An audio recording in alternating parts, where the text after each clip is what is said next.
Do you believe you truly know yourself? Do you believe your opinions are really your own? That your desires were born from within you? But what if I told you that much of your life has been built upon ideas you never consciously chose? My name is Socrates. More than 2,000 years ago, I walked the streets of Athens doing only one thing: asking questions. Not because I possessed all the answers, but because I discovered something far more dangerous.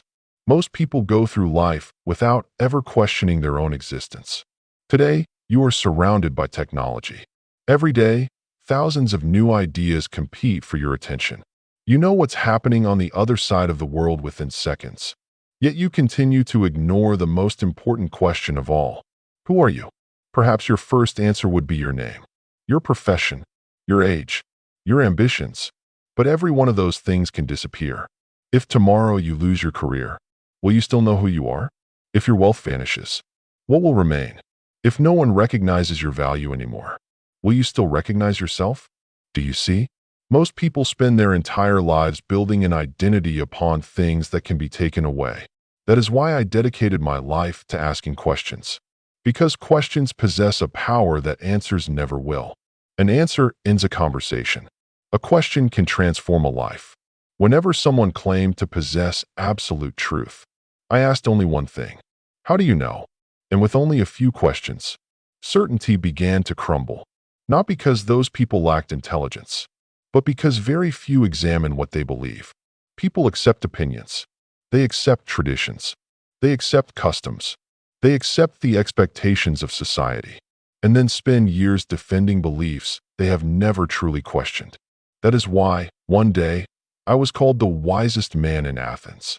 Not because I knew more than anyone else, but because I understood one simple truth. I knew that I knew nothing. Many people mistake those words for humility. They are not. They are freedom. The moment you admit that you do not possess all the answers, you become capable of learning. True wisdom begins where pride ends. Today, I watch people argue endlessly, trying to prove they are right, defending opinions as though their lives depended on them. Yet so few stop to ask, what if I'm wrong? Is there any greater act of courage than admitting you may be mistaken? Very few people can do it, because admitting ignorance requires strength. Pretending to be wise requires only ego. But there is another question, perhaps the most important of all. How are you living? Thinking is not enough. You must live according to what you discover.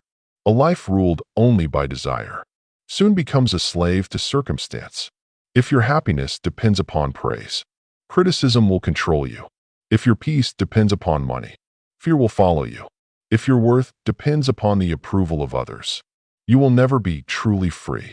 Real freedom begins the moment your conscience governs your impulses. That is what I try to teach. Know yourself. Those words were carved upon the temple of Delphi long before I was born. Yet few have ever understood them. Knowing yourself is not discovering only your strengths. It is recognizing your fears, your weaknesses, your prejudices, your temptations. Because whatever remains hidden within you will eventually control you. People spend their lives trying to change the world, while ignoring the one place where every lasting change truly begins: within the mind. Look carefully at your day. How many decisions did you make because they were truly yours? And how many were simply habits repeating themselves? How many words did you speak because you genuinely believed them? And how many were spoken merely to please someone else? If you never ask yourself these questions, you may spend your entire life living a story written by someone else. The greatest prison has no walls. It exists inside the mind, built from beliefs that were never questioned, from fears that were never confronted, from certainties that were never examined. Perhaps that is why my words continue to live after so many centuries. Empires have fallen. Kings have disappeared. Wars have ended. Yet the questions remain. Before we part, allow me to leave you with one final question. When you are completely alone, without your phone, without distractions, without your work, without your friends, without anyone watching, who remains? If you cannot answer that question, perhaps today is the first day of your true journey. Because a life without reflection may feel comfortable, but it can never be fully lived.